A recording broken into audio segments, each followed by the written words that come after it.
This week on Excelsior Journeys, I speak with actress Catia Ojeda and writer-director Alex Goldberg. We'll be talking about their award-winning film Closure and how they work so well as a great support system that allows them to not only survive in this wonderful world of show business, but thrive. JLD, do the honors. Hey, this is John Lee Dumas of the award-winning podcast Entrepreneurs on Fire, and you're listening to the Excelsior Journeys with George Sirois. Prepare to ignite. Is there a burning desire within to share your creativity with the rest of the world? Do you insist on pursuing your passion by any means necessary? Then you are on an Excelsior journey, and you are not alone.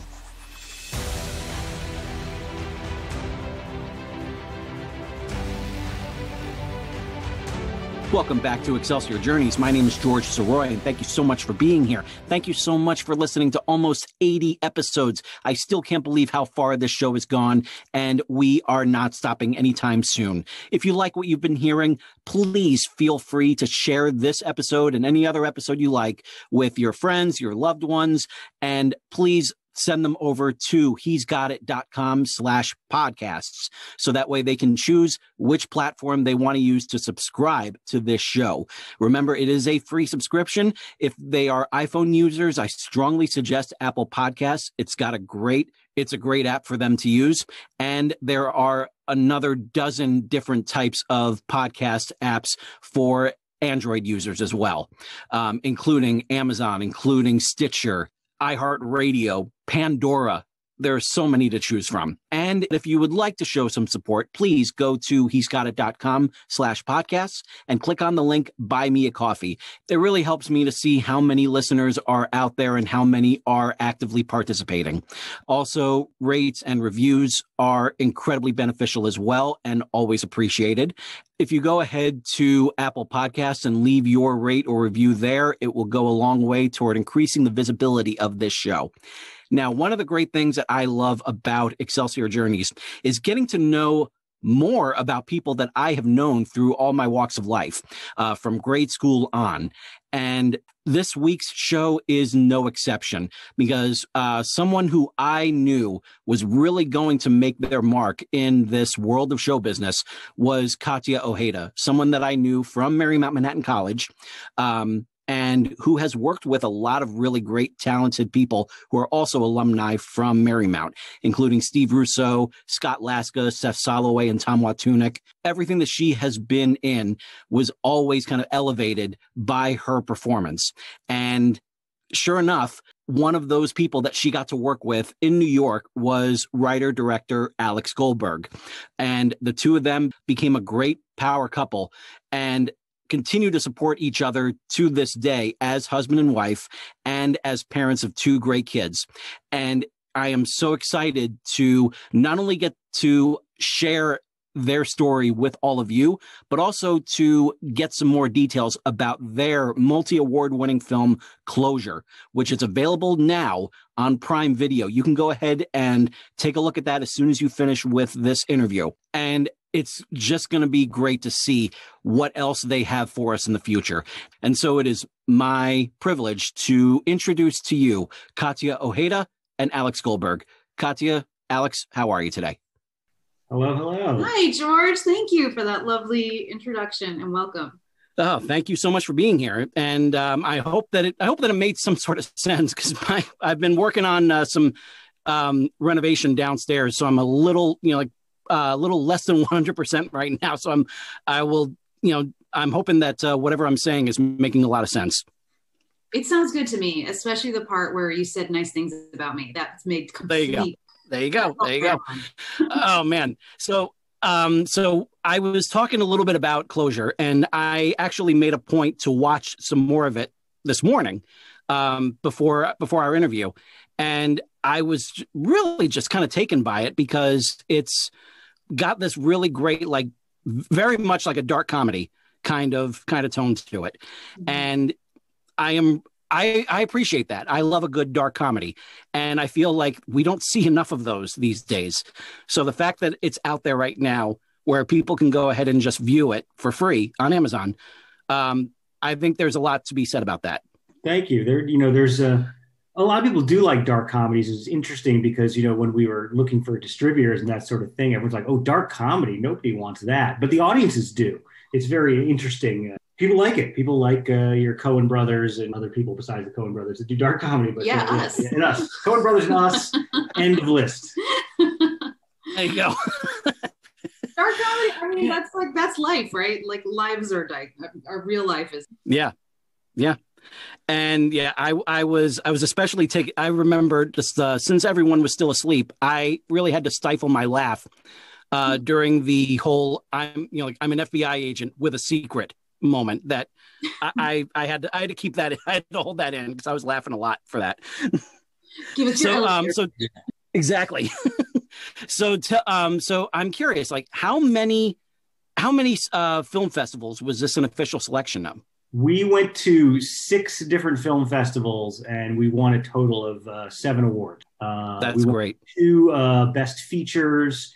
We won 2 audience choice awards. I took a best screenplay award at 1, and Catia took 2 best actress awards. That's fabulous. And it's really cool, like seeing this, this great, team working together. And, you guys obviously do everything together, which is fantastic.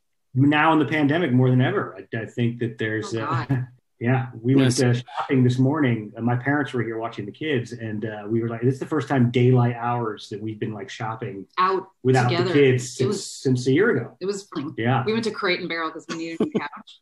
This is for your listeners who are very interested in furniture. Anyway, I think we found our couch. Hey, they want to go to Crate and Barrel too. So I think they would probably be really interested in that. So yeah. Tell your listeners, mention our names and you get 0% off. There you go. So I'm curious about this for both of you, incredibly talented people. Let's go back to what I always refer to as the lightning bolt moment, because there's always that moment when you would say that is the moment where everyone experiences that they're just pointing in that direction and say, like, that's what I want to do. That is where I want to go. That's the life I want to live. Since both of you started in theater, what was that for you? I cannot remember a time where I didn't want to. I don't know if I had a lightning bolt moment other than I knew, like I always knew for sure. And when I got into high school and all the musicals and I did theater I could and read all the plays that I could. And it was just always my passion. It was never a question what I would, I had no backup plan. I still have no backup plan. Which is why Sadly, you're talking to someone who applied to one college, and thankfully he got into it. So yeah, I know what it's like to have no backup plan. That's great. It's exciting. 1 for 1. There you go. I grew up loving theater as well. I did all the plays. I first directed a play with other first graders. I was in first grade. And so I directed a little play that I found in the back of a book and wound up acting in it, not because I was an egotistical actor, but because I could read better than the other kids. So I just did all the parts.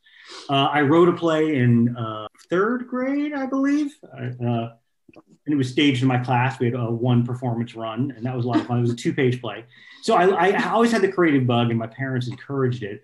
I also did all the plays in high school, and I knew that I wanted to write and direct. And for a while, I tried doing all 3, and that didn't work out for me. Well, I remember distinctly the moment when I knew I wanted to stop acting, and it was I was doing a play in New York, off Broadway.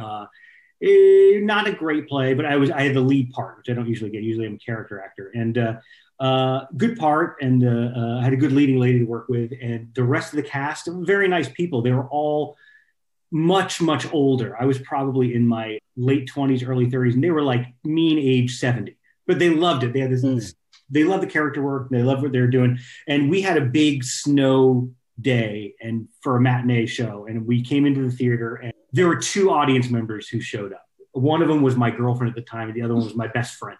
And one of them had already seen it. And so the directors came to us, me and the other lead, and we said, do you guys want to do this show today? Mm-hmm. And the snow was still coming down. We knew it was going to be rough. And I was like, no, it took a lot of energy. There's 2 people here. One of them's seen it. The other one's going to come back. I would say no.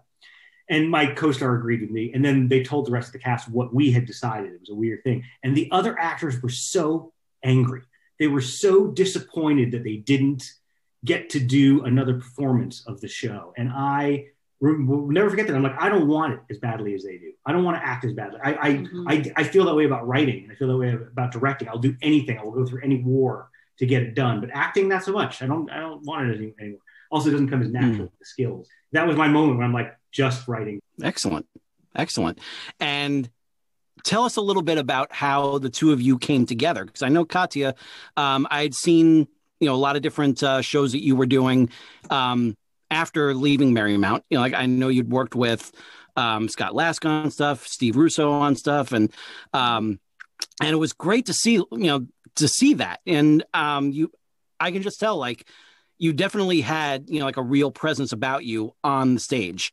And even just like for those moments of just sitting there, like just doing a script reading, I knew that, that I was going to be seeing more of you as time went on. And yeah, I was right on that.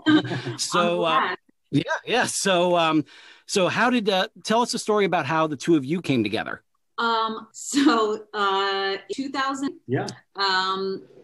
Alex had a play in like a play kind of festival, like a curated, and one of his was being directed. One of my best friends, and I'm sure you remember from our school days. I know Tom. Yep. And they had decided, Alex and Tom, like, this is such a short run. It's kind of a casually put together production. We don't need to have auditions. We can just cast this, And there was Tom's like, oh, well, I have one of my best friends in this role. And Alex was like, great. So that's how it began. We met it. Although I like to tease Alex that we had actually met before. Tom directed one of Alex's plays. The Midtown Theater Festival. So good. This excellent play. And I met you, Alex, at the it's a hell of a title right there, I got to say. I know, right? Quite prescient. So I'm like, oh, I'd love to meet the playwright. I loved the play. Yeah, Tom introduced me. So I met him and his girlfriend at the time. And I mean, I wasn't like looking for anything. I was just like, I loved your play. It's so nice to meet you. So then... so I signed an autograph and... Yeah, and shooed me away. No. But then months later, when I showed up on the first day of... Well, actually, then there was a second time that we met. Oh, right. Which I do remember very well. It was in the audience at the Gallery Players. Tom was directing. I know Tom is really 6 Degrees of Separation, right? Yes. And Tom was there with you. Tom was in the audience. No, I had come to see it with our friend Seth Soloway. Oh, right. I'm sure you who I knew because Seth directed my other show.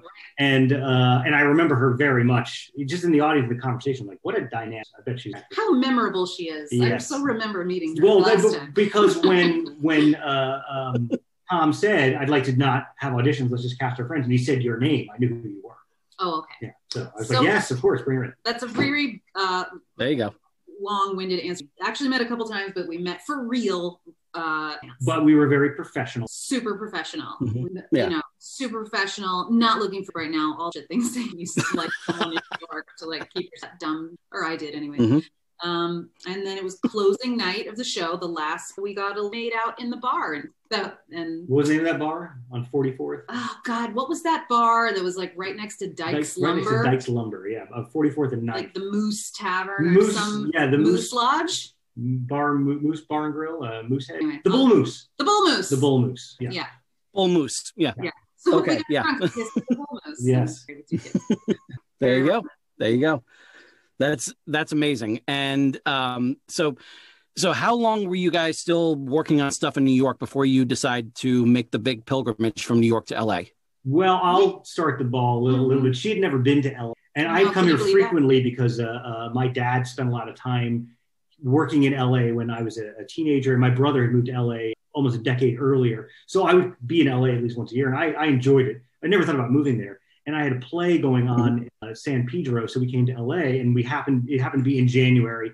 And I remember waking up the next morning, it was 72 and sunny. And she's like, I could do LA. I could do it. I was one of those LA haters, tough people that was like, oh, LA for like plastic. And, I hated LA and I never even came here. I'd never been. And I hated it. I thought a good time. The theater did totally fun. How long after Julie moved? It was a year. Because then we did It Is Done. in New York. We did a play of mine, It Is Done, which I wrote, of course, with her in mind in the lead. It was great.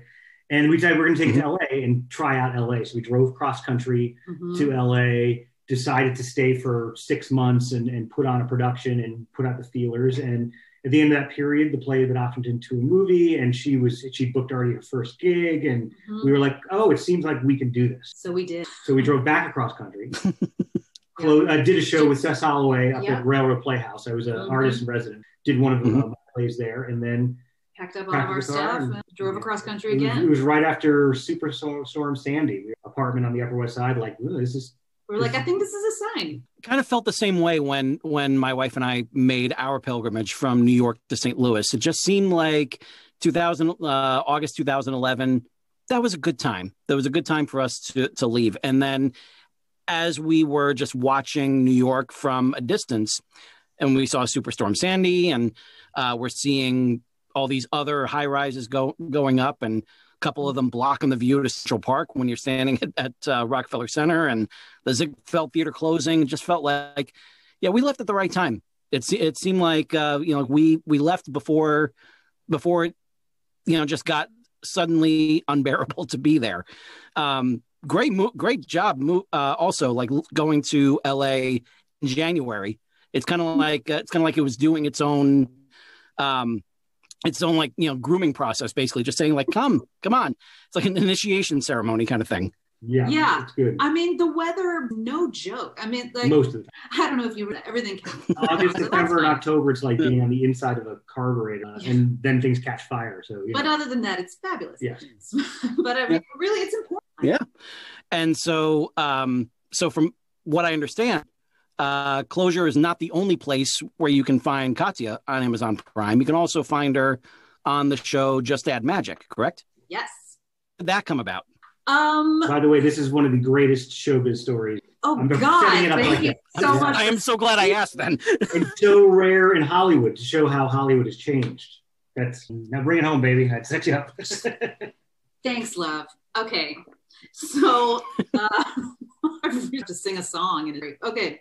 So we were in LA and I was doing our thing, auditioning. I'd gotten little gigs, a few commercials, but nothing hitting in the way hoping. And I'm to get, that showbiz, like, oh God, I'm never going to work again. Like, what have I done? Oh, gee, those familiar. But, we went ahead and lived our life, and I was pregnant. Very pregnant point, literally not, right? 8, 9. And I hadn't been auditioning for a couple months. Obviously, I was like, okay, I'm done. I'm going to have my baby and see how this goes. So I get a call from my agent at the time, and he's like, hey, I have an audition for you. I'm like, okay. And he sends it to me, and it's like a big audition. It's for this pilot for a new, family series on Amazon called Just Add Magic. And its role is for the mom, like a series regular. Fantastic. Thank you so much. Like, I'd never had, an audition of this caliber yet. Like, you should let them know that I'm very, very, very, very pregnant. He's like, yeah. And they still want to see you. I'm like, okay. So I go in, and I think because I knew there was no way that I'm going to get it, because I was enormous. I was weeks away from my due date. But so I was so relaxed. I'm like, who casts an enormous pregnant woman? This is not going to happen. So I gave this great audition, I think, because I had no pressure on myself. I was like, this is not, I'm just going to have fun. And, I got it. I got the freaking job. I'm like, oh, Jesus, it sort of came out of nowhere. I hadn't been auditioning in months. So great, fantastic. I'm just, booked a pilot, series regular, dream come true, no big deal. Awesome. So it was like the next week was my fitting. And then 2 days later, we were going to shoot. And they had altered the script a little bit so that I would only work one day. Like, originally my character was in several in the pilot. So they amended it that I was only going to be in one scene, one day. So that, just in case. And this was all 2 weeks before the due date. So It was earlier than the due date. Wow. And we'd always heard like, oh, babies are later.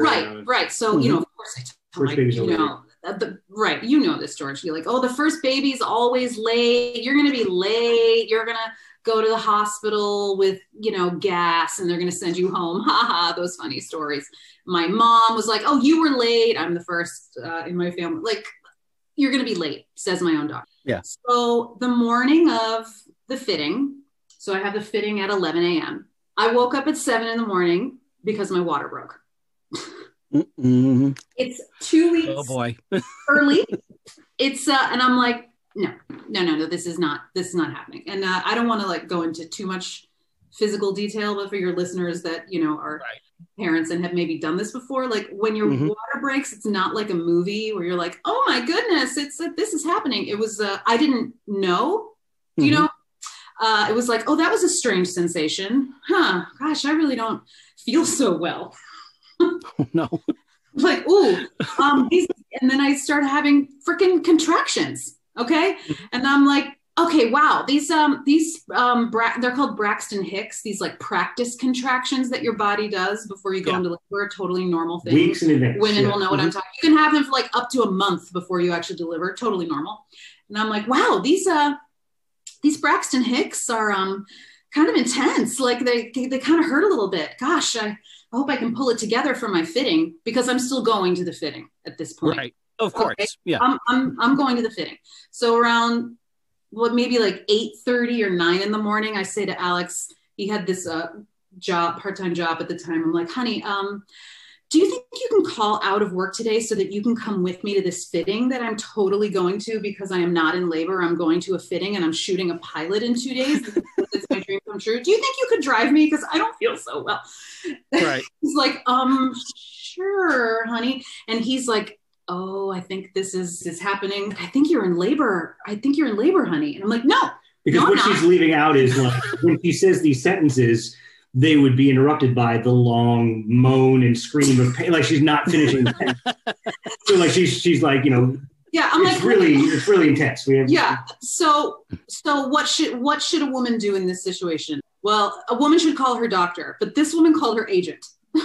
Called her agent on his cell phone at like 9 in the morning. You know, before I called my doctor, I was just like, hi, it's Catia. I'm just calling.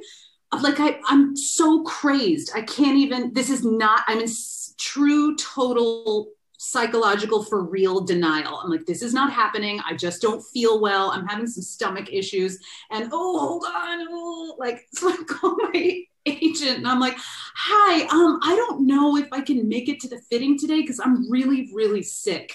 Like something really, so maybe I could go tomorrow or later. He's like, what do you mean you're sick? And then I'm like, hold on a second. And I have a contraction so bad I can't even talk. Alex gets on the phone. He was like, yeah, she's in labor. We're calling the doctor. Like, this is happening. I'm like, no, I'm fine. I'm totally fine. Like, then it hits me. I'm like, yeah, I cannot deny what is happening. Call the doctor, blah, blah, blah. I don't go to the fitting. We go to the hospital. And the and he was born less than 8 hours later. Our son was born at 7:30 o'clock. Yeah. 7:30 o'clock. I just said that's that night. So wow. Yeah, labor came on pretty fast and furious. 2 weeks early. He was perfectly fine and early. And then to those who aren't in showbiz would ask the question, so they rearranged the schedule, right? They made it work for you, right? And the showbiz answer is, of course not. She got replaced. I was replaced. They replaced and shot without her. Yeah. The biggest job opportunity of her career. And I missed it. Yeah. So I did not shoot the pilot, found another actress. I'm sure they had other, choices lined up. So they shot it with her and it was done. That was it. I missed it. So that sucked. And to put it simply, mildly, that was horrible. I mean, obviously I was delighted and thrilled at the birth of our firstborn gorgeous son, who I adore with all my heart. And I was kind of mourning the loss of this massive, opportunity for me that I've, worked so hard for career. Yeah. So 10 months go by. Life goes on. Yeah. In between, they've still kept her accidentally on an email. God, thing. yeah, I was on. So she's getting like, "Hey, everybody, we're going to screen the pilot at the studio. Come on, check it out." And she's like, I got all the email, and like eventually I wrote back, be like, "Do you think you could take my email? Like, this is fucking killing me." They're like, "Oh God, so sorry. How's the baby? Bye." Oh jeez. Oh God. So 10 months go by from the pilot, right? And I get another call from my agent. He's like, "Oh, hey." Well, your first thought when the agent name popped up was, I'm getting dropped. Yeah, like, or I'm getting fired or something. Like that's what actor. It's terrible. Anyway, he was like, "Hey, so do you remember that pilot that you booked but you couldn't shoot because you had a baby?" I'm like, yeah. All too well. Yeah, I remember that. I kind of remember it a little. He's like, "Well, it got picked up and it's going to series." I was like, "That's great. Great. Let's twist that knife a little bit more." Yeah. Okay.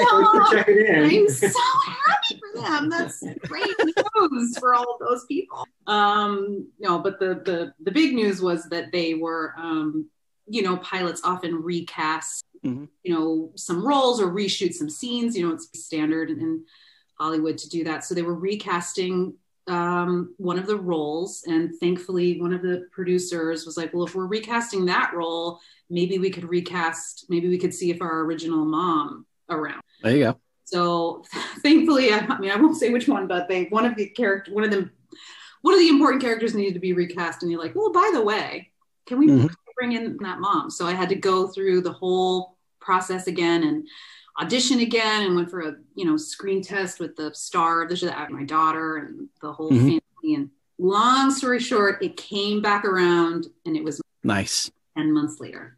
Yeah. Wow. And then 4 seasons later. 4 seasons. 4 seasons of shooting the show. 4 years. And then 3 years. That's terrific. Yeah.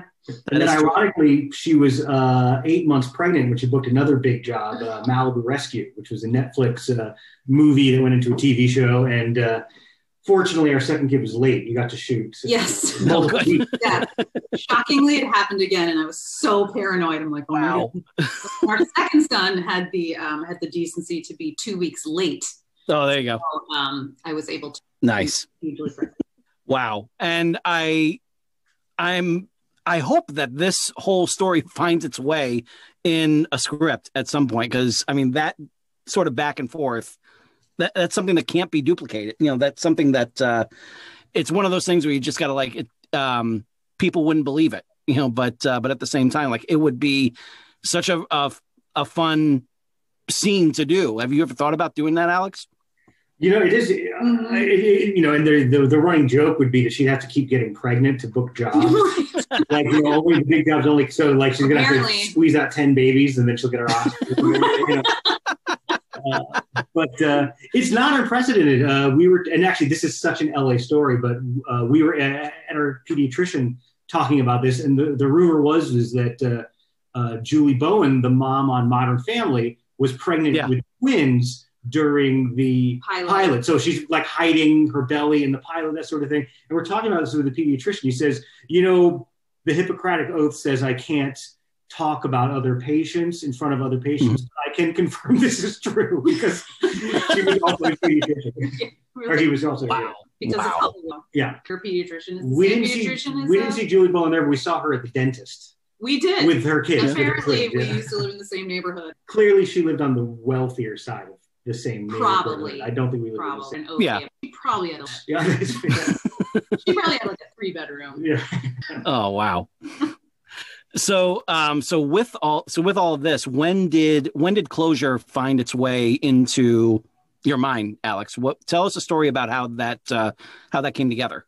It started a little earlier. So the idea actually came about when we first moved for 2 reasons. One, to LA, because Closure is about a woman who comes to LA and is a little fish out of water. There's some shell shock going on with what happened to her family, but there's also like these people are very different. And they also don't care about me. They're in their own worlds, which is not everybody in LA, but there's a lot of people in LA who are themselves, they're doing in betterment. And so how do you solve a mystery when no one will help you or recognize who you are? You really have to do it on your own.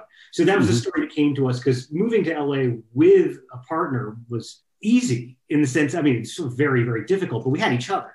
we can always take a step back and be like, dude, that guy at the bagel shop, he was crazy, right? Yeah, he was totally crazy, right?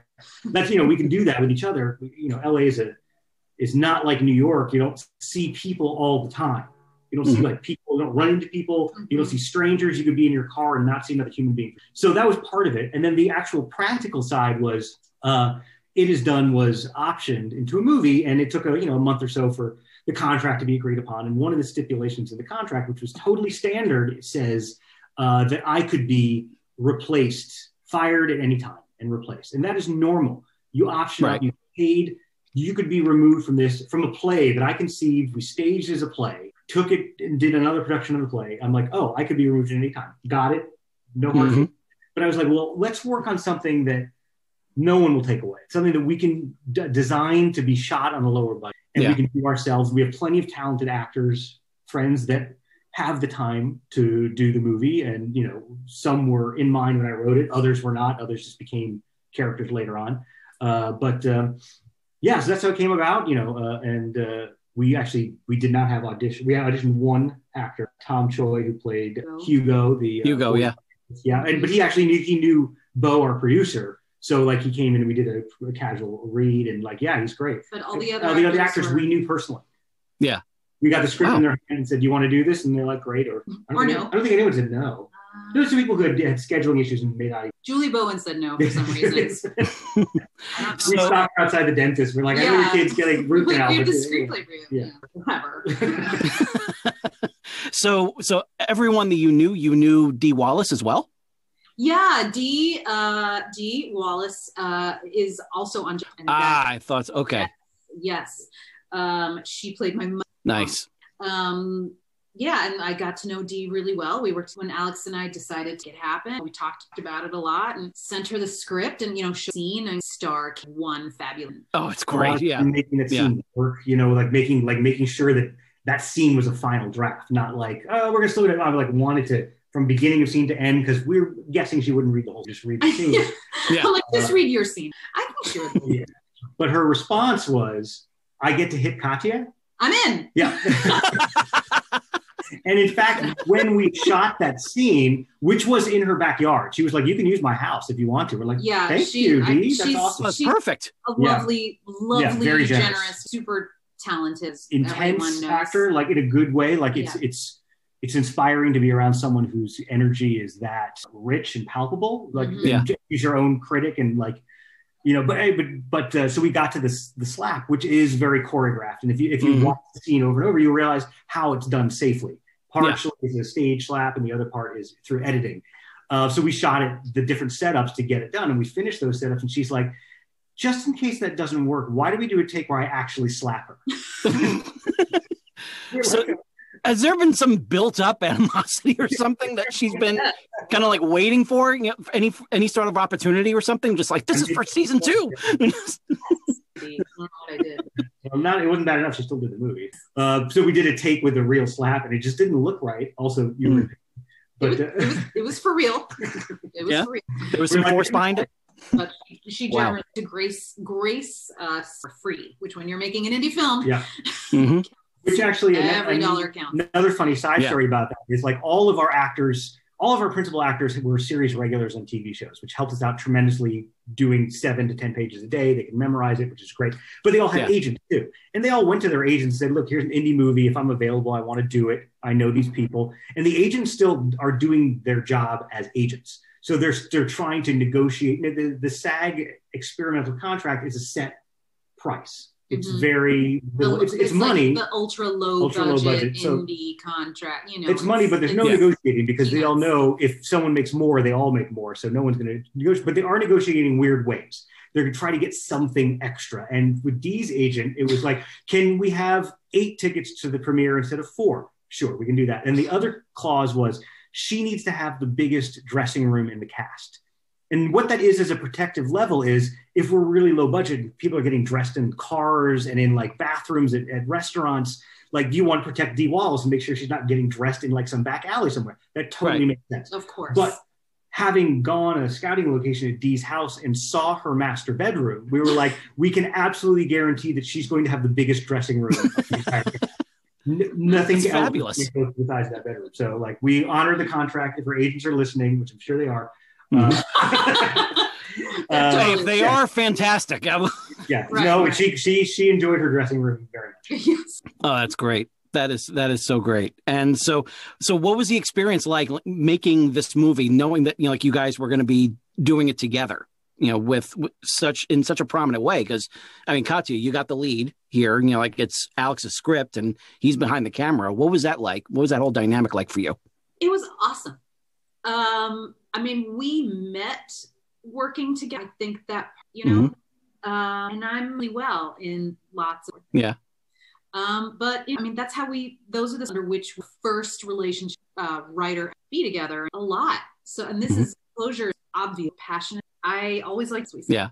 I like to remind him that I fell in love. Wow. My writing is much better. That is true. That is true. Yeah, I mean, I love my husband. You guys need a minute or something like? Wow, that's so cool. That is so cool that you guys have been able to really just almost like kind of fall into those positions so naturally. That's terrific. It's fun, I mean, obviously it's not without fight. That's all part of it. I mean, the most difficult part of the whole film, of the whole process, was not that was not the hardest part at all. The hard while working intense project together. There was only one scene that she is not in the movie, and she actually is in it, but it's the scene where she's talking to the cops and the cops are on a stakeout. So she's in the scene, but the cops shooting the cops is the only time that she was not there. Yeah. And that's, I mean, it's really hard, to be a mom and a dad too, but I had to be on set all the time. I'm there at the beginning till the end. You get a little breaks sometimes while we're setting up and that sort of thing, but not much. Barely. I mean, it's an indie. It's not like you have all time for setups or rehearsal or I mean, obviously there's a lot of waiting, but it's not like TV where you wait and wait for hours. I mean, we filled our days. And we had to keep our days short enough so we could at least see our kid at the beginning or the end of it. We couldn't, right? And our parents helped out, and they each did a week. So we wouldn't have been able to do it without. So my folks came for a week, and your folks came. But that was really like we couldn't. That's what our focus was on. Is like how are we going to be as efficient as we can be without sacrificing too much, so we can not go crazy and not drive our family. Yeah, we'll see how we do it. And what was so? You have this film, you put it together, you have something really special. And what was it like getting those official selections to the different film festivals? What was that feeling like? Oh, it's thrilling. It's so, right? I mean, you make a thing, you think it's good. I don't know. Like, it's so hard. It's the most wonderful, right? Like you make it to the world. Oh yeah. And they just get out there into the world, and it's not like you can buy like a bunch of plane tickets and, look over someone's shoulder as they're reading it and just like, well, what I really meant to say was this. So I get it. I know you do. When you make something and you put it out there, it's not yours anymore. Mm-hmm. It is not yours anymore. It's whoever's watching. So it's terrifying. Yeah. Yes, it is. It's freaking terrifying. And that's your goal as a writer, is to, with each script, have to side explain less and less. Yeah. You know what I mean? Like you want to be in a position where that was my intent. You see my intent. You can interpret it how you want, but like you don't need to question certain things because I told the story well. Right. In my earlier stuff, there's a lot more vague. I'm like, oh, this is what I mean. And they'll get it. It's like, no, they won't. You have to not hold people's hand through it, but you have to be good at communicating what's in your brain to get the story across without being too much. Yeah. So hopefully try for that. Yeah, adding a commentary track on a DVD is not the same as creating a movie. You have to, you got to get it right that first time. You can't just say all the different things that you meant to do in the commentary track, because not everyone's going to listen. Exactly. Right. And you want to save the commentary for, instead of this scene is about the mother-daughter relationship that never happened. And you want to say instead, oh, this is the scene where Dee really wanted to hit Catia. You know what I mean? Like, that's what people want to hear anyway. So, Yeah. Oh, yeah. Everyone loves the great behind the scenes stories. I'm a sucker for those as well. So, yeah. And then getting the awards on top of that, that's even more thrilling. It was great. We, started applying to festivals and got a few rejections, and we got plenty of rejections by the end. But DC Independent Film Festival, being from DC, we applied knowing that it's not a upper tier festival. It's not one of the big heavy hitter festivals, but it's definitely middle of the pack. It's been around for 2 decades. They know what they're doing situation. So we got in, and with very little hesitation. Actually, we instantly called up South by Southwest. And we're like, hey, I know we're pending. Do you want to let us know now? We got an offer. And they're like, we're not going to let you know. And we're like, all right, we're going to pull our movie. So wow. Iteration. So you have to do that. But going to DC was great. Winning, getting family and friends there. Like our screening was during like an ice storm. Because DC is Alex's hometown. Yes. Yeah. But getting a full house during an ice storm of people from, like, my high school drama teacher was there. My high school film teacher was there. Oh, wow. And so just a screen. And of course, my high school film teacher's question during the Q&A was, as you just said, how did Dee Wallace join this movie? That was his one question. Not like what did you take from Kubrick or Citizen Kane, but like, how did he get involved? She's fabulous.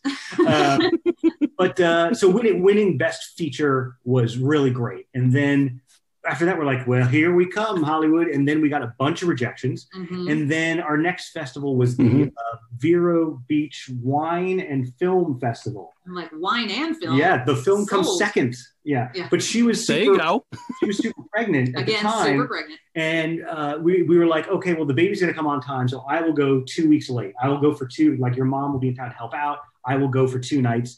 And of course, the baby was late and I didn't go. And that's totally fine. I missed out on humid Florida, and our producer went. We did not win any awards there. I'm not saying that because I didn't go, we didn't win any awards, but it's possible.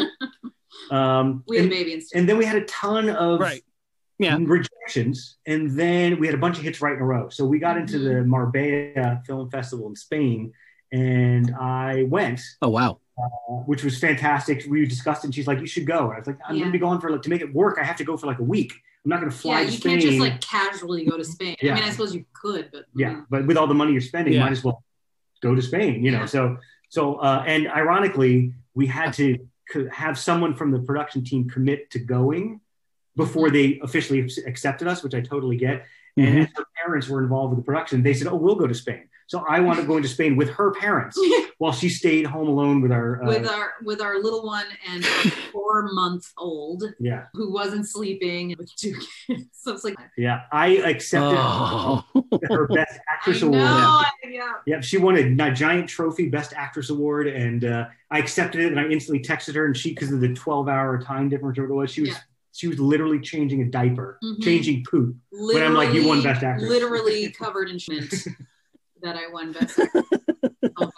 It was, that's what it's all about. Keep it real. But what is great about that award is, yes, I believe she deserved it. I'm biased, but she was the only actress nominated of the films that was not present. So like they could have given it to the local girl who was in a movie or the British one who was in like this Game of Thrones style like warrior movie, like massive, who was there, way bigger budget than us. But no, the actress who didn't show up. So it really shows you earned it. And then we went to wow, we had her. That's LA great. That's great.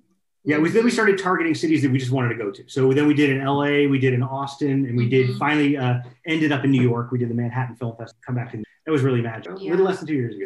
That's fabulous. And Catia, you're from Texas, right? Yeah, I'm from Dallas. Oh.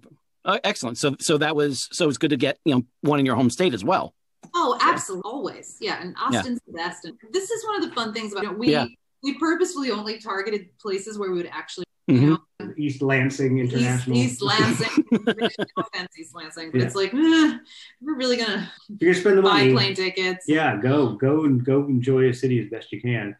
Which made me feel so bad for the recent crop of filmmakers who toil and sweat on their movies, and everything is virtual right now. They're just missing that opportunity. I mean, you don't make a movie to schmooze at festivals. It's not why you make a movie, but it is a nice perk to it. It is a nice. Oh yeah.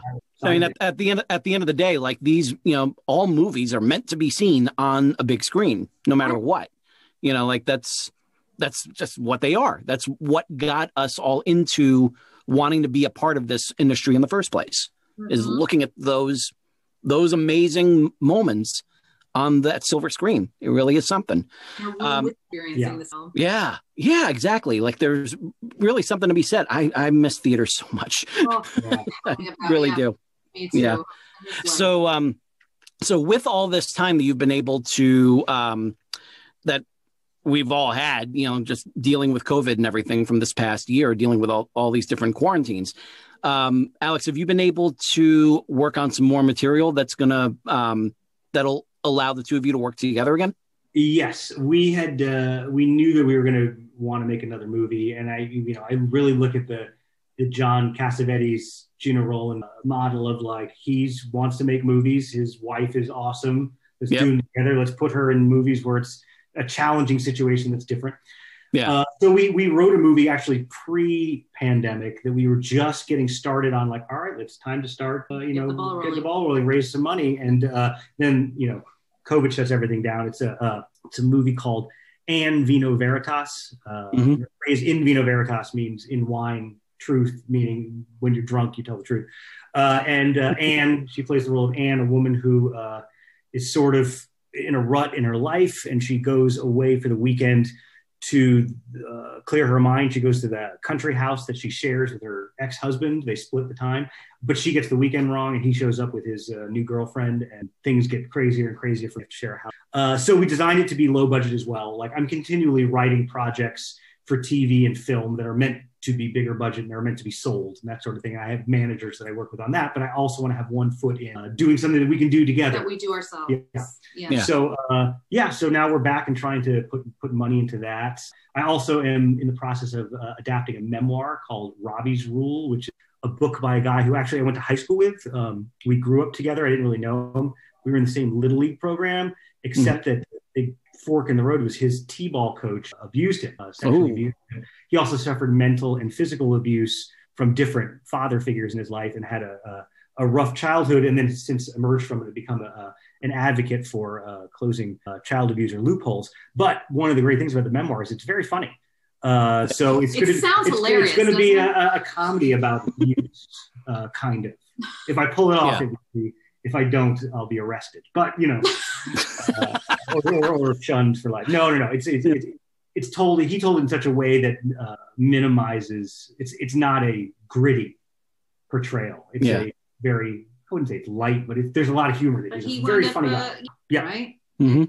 That anyway. Yeah. So those are a couple projects outside of other things that I'm working on, but it's, as everything changes when you're home, and our kids survival. Yeah. You do what you can. When you have questions, sexy. It's more visible than ever. Yeah. It's probably, thankfully. Yeah. And so what piece of advice do you have for aspiring actors, for aspiring writer directors? What would you say is, like, for each of you, what would you say is the first step that they should make in order to get to that level that both of you are at right now? I'll start. As a writer, be a good listener. Listen to people's stories. I mean, obviously, if you have a story about yourself that you are putting out into the world, listen to yourself and see how the story resonates. But one of the great things, as you well know, living in New York, is you are around people all the time. Yep. You hear how people talk. You hear a wide variety of people from different backgrounds, of different ages, how they talk. You understand their cadences. And so writing dialogue does not become a chore. It becomes a blessing. It's a joy. Because you're like, I know these people. I know how they're going to talk. And you can you can inhabit them a lot easier. So that's, as a writer, listen. Yeah. Excellent. Catia, what would you say? There are two things. Is to not let it consume your life. In my opinion, actors' talent are all intelligent, who can talk about other things besides. I feel like I know a lot more than I did in New York, and that's my novels, the world, and not just right. And the other piece of advice I have, which I actually do is have a check-in with yourself. Maybe you put it in calendar, like I wouldn't suggest like January, an arbitrary. Do yearly check-in. Is this still enough? And sometimes the answer does not easily. I love as much And I don't get to do it very often. Mm-hmm. And the actual business of being sucks. The business really, rejection, month auditions, and then you do get an audition, you have to jump and rearrange, to maybe you get a job. Hallelujah. But oh God, I have to go to Vancouver. What about? Right. So yearly check-in. Mm. Yeah. which sounds depressing, but no, that's great. That is great. Too many people, just really just are constantly focusing on everything around them and going forward to the next thing. They never really kind of stop and just kind of, take it in a little bit. See, just do a little self-reflection. See where you are, because you may wind up surprising yourself. You realize you're further along in this than you think. So. Yeah. What did you accomplish in the last year? What have you done? There are things that you'll forget about because it's so quick to those fleeting great moments to forget about. And then think about, like, you talked earlier we talked about the film festivals. We got into 6 film festivals. That's awesome. We got rejected from 62 film festivals. Wow. We spent $2,000 for people to tell us.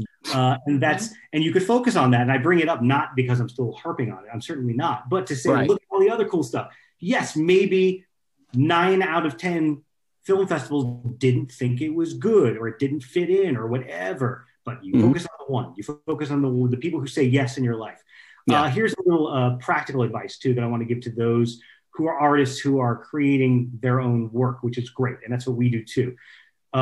Do that. Follow your passion. Follow it and make things. If the opportunities aren't coming for you, make them.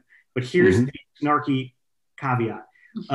If you want anyone in the business to see it, do not make it about the business. Do not do a web series about being out of work actors or out of work writers. Go create a story that's important to you. But Hollywood that's like their red flag and they throw the wall. I don't want to see actors talking about being actors. Yeah. I don't want to see directors talking about being directors. They save that for like really famous people or for reality. So that's my snarky caveat to a real true thing, which is, yes, if you have the time on your hands, you're not satisfied with what your career is, make something. Absolutely. The world needs your creativity. Yes. Thank you for saying that too. And where can my listeners find you on social media? Oh, on all the places. I'm on all the places. I don't know what, like Clubhouse. Gotcha. I'm just my name. I'm at Catia, Twitter and stuff. And so is our film. And Closure Film. I don't know. You Google Closure and Catia Ojeda and you'll find it. We're on. Yeah, we have a website and all that stuff. And Alex is too. I'm on Twitter, the Alex Goldberg. I have a website, Alex Goldberg Directing. If you do check out Closure, which you can watch for free, if you have Amazon Prime, you get it for free. Yep. If you don't have Amazon Prime and don't want to spend money, well, we hope you do. But if you don't, we can watch it for free on Tubi TV. Oh, there you go. UBI, yeah.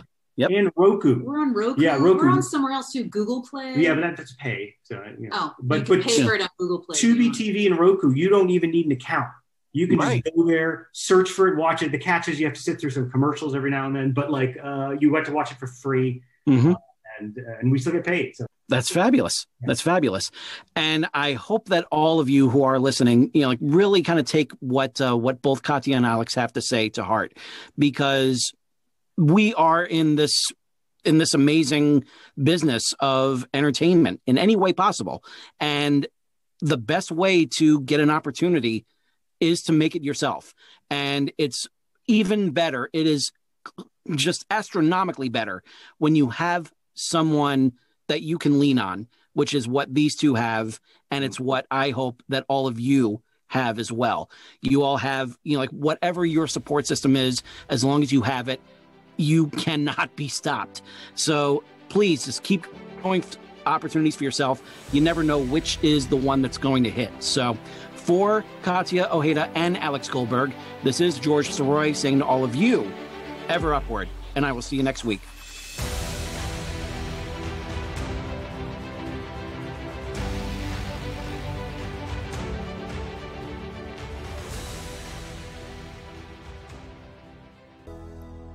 Today's show is brought to you by Audible. Audible is offering our listeners a free audiobook with a 30-day trial membership. If you've never been an Audible customer and want to see what they offer, just go to www.audibletrial.com/Excelsior Journeys. and browse the unmatched selection of audio programs. Download a title for free and start listening. It's that easy. Why Audible?